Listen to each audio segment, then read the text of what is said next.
Hi you guys, welcome back to my channel. Today I'm going to be showing you how to sew the Everyday Set, which is my newest PDF sewing pattern. The pattern is linked in the description of this video if you want to purchase it and sew along with me. Now, a little bit about this pattern: an oversized t-shirt and matching short set. It uses a kimono sleeve for construction, which makes it perfect for beginners because you won't need to create a set-in sleeve, which can be a little bit of a tricky process if you haven't ever done that before. Now in this video, I'm going to show you how to sew the t-shirt in two different ways. The first is for when you're using a woven fabric. So that is a fabric with no stretch. So for this method, we will be doing a neckline with a facing as well as a keyhole back opening and little ties. The second method is for knit fabrics. So that's going to be fabrics with a stretch to them. And for that method, I will be showing you how to sew and create your own neckband. For the shorts, I will be showing you how to create inseam pockets and how to insert an elastic waistband. Now, all these methods are going to be timestamped at the bottom of this video. So if you're sewing along with me and you just need help with one specific part, just scroll down to the bottom of the video screen and you'll be able to see all the chapters listed below. And with that, let's get started. First, let's go through how to properly print and tape your PDF sewing pattern. When you open the file in Adobe Acrobat, you'll see you're given the option to toggle layers on and off. I would highly recommend doing this. It gives you the option to select just the size that you're wanting to create. That way it makes it a lot easier to read the pattern and tape it together. So to do that, you're going to toggle off all the layers except for your chosen size and then the labels layer. No matter which size you choose, you're going to want to keep the labels layer on. Now, before we print out the entire pattern, you're going to want to just print out the first page. You'll see on the first page, there are two different squares, one that measures 5 centimeters by 5 centimeters and one that is 1 inch by 1 inch. Print just that page out to make sure that your printer is in fact printing it to 100% scale. And if it all measures fine, then you can go ahead and print out the rest of the pattern. To tape it together, you'll match up the symbol on the edges of the pages and then place the pages flush to each other and tape them in place. When I'm doing this, I like to work in small batches, cutting out the pattern pieces as I go, so I'm not overwhelmed with a giant sheet of taped paper. So when you're done all this and all your pieces are cut out, you will have the front of the oversized tee, the back of the oversized tee, the front of the crop tee, the back of the crop tee, the front short, the back short, the waistband, the tie, the front and back neck facing, and the pocket bag. When cutting your fabric, anything marked place on fold is meant to be placed flush to the folded edge of the fabric. That way, when you open the pattern piece after cutting, you're left with one fabric piece. Anything marked cut to is meant to be placed in the middle of your fabric. Cutting around the piece will give you two separate pattern pieces that are mirror images of each other when they are placed with the fabric right sides up.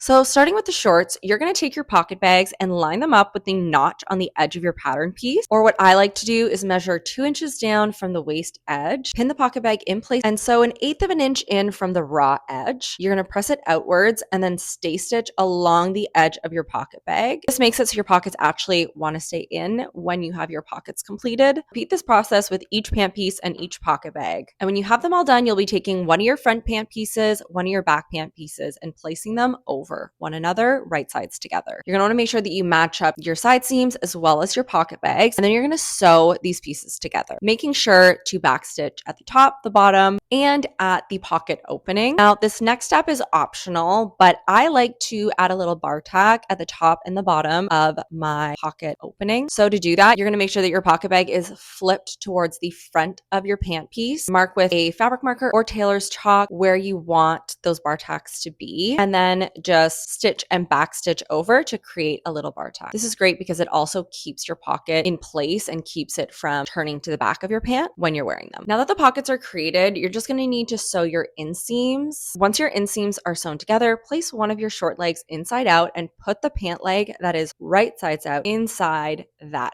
pant leg. You're going to line them up at the raw edges and you're going to sew up the outer edge of the crotch seam. Then you're going to turn them right sides out and press. Grab your waistband casing, sew the short raw edges together and press it in half. This waistband is designed for a 1 inch elastic, but if you have a smaller or slightly larger elastic, just use it as a guide to mark your stitching line and make that stitching line neckline just a tad larger than your elastic. Now match up your raw edges like so, and you're gonna stitch along your marked line, making sure to leave an opening large enough to fish the elastic through. Measure the elastic length on your waist and add an inch so we have room to fold the elastic over itself and secure it in place. So insert the elastic by fishing it through with the help of a safety pin. Once your elastic is all the way through, sew the edges of the elastic together and sew your opening shut. To keep the elastic from flipping in the waistband casing, you can either top stitch in the ditch of your side seams, or you can add a row of top stitching along the entire elastic like I have here. Just make sure you're using a very long stitch length so you don't flatten your elastic too much. All you have left now is to hem the shorts and you're done.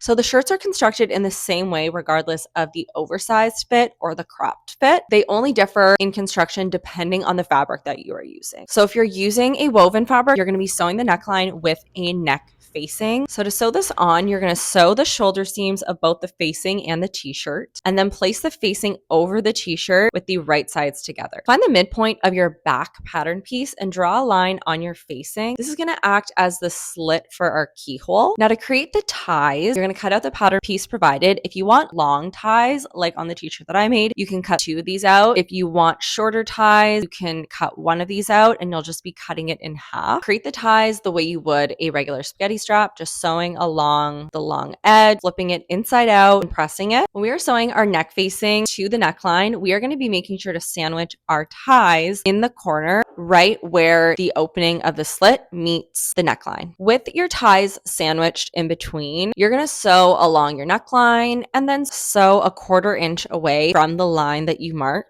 Once it's all sewed, you're going to cut along that line that you created, making sure to clip the corners and then trim and clip your seam allowances. Fold your facings right sides out and fold them to the inside of your shirt. And then we are going to be understitching. This is a top stitch that catches the seam allowances of both the shirt and the facing. It'll be roughly 1/8 of an inch away from the stitching line, and you're going to be top stitching on the side of the facing, making sure you're catching all the seam allowances underneath. By doing so, it keeps the neckline very crisp and keeps the facing turned on the inside of the shirt. To add even more security in keeping the facing on the inside, we are going to be stitching in the ditch of the shoulder seam. That way, your facing is very secure and it's not going to be popping out while you're wearing your shirt. Once you've done the neckline, you'll be able to sew up your side seams and then hem your sleeves as well as your shirt, and you're all set to go.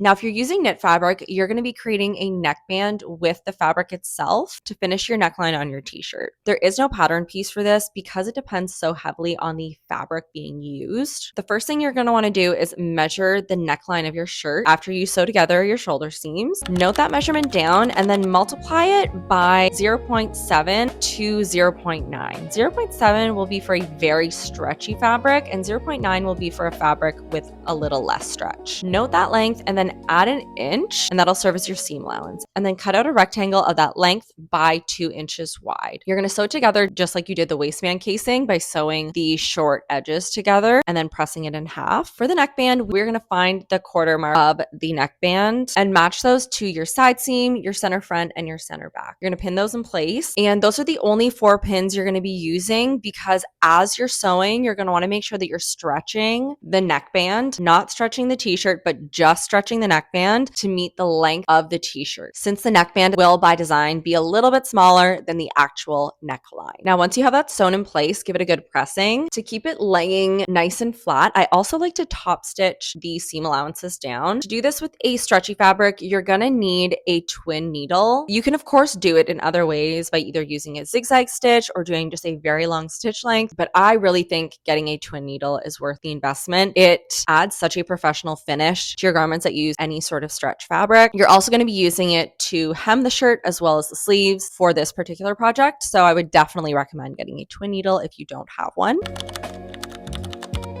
regardless if you're sewing the woven shirt or the stretch shirt. After you sew the neckline on, your shoulder seams are already sewn up. Then you're going to sew the side seams up. And then all you have to do is hem the sleeves and the hem of the shirt, and you're all done. That is how you're going to sew your everyday set. This is such a wonderful beginner sewing pattern, and there's really so much potential to make it your own. You can add a ruffle on the short or on the sleeve hem. You can make it in so many beautiful fabrics. Really, the sky is the limit, and it just creates such a wonderfully wearable item that is so easy to just rotate into your current wardrobe as well as pair together. I personally wear my everyday set on repeat. This is the t-shirt in the cropped version, but I also have a couple pairs of shorts I've made myself and then a couple t-shirts. I love how quick and easy it is to sew up. I could literally make a t-shirt during my kids' nap time, which is crazy. I'd love to see what you do with the everyday set, so make sure to tag my sewing account, Goldwater Studio, in your makes so I can see what you create. All right, you guys, thank you so much for watching this video. I hope it was super informative and helpful. If you have any additional questions, please leave them in the comments of this video, and I promise I will get to them. I'm always here to help you in your sewing journey, and make sure to subscribe to my channel so you don't miss any future pattern drops, and I put new videos out every Saturday. Happy sewing, and thanks for being here. Bye, guys.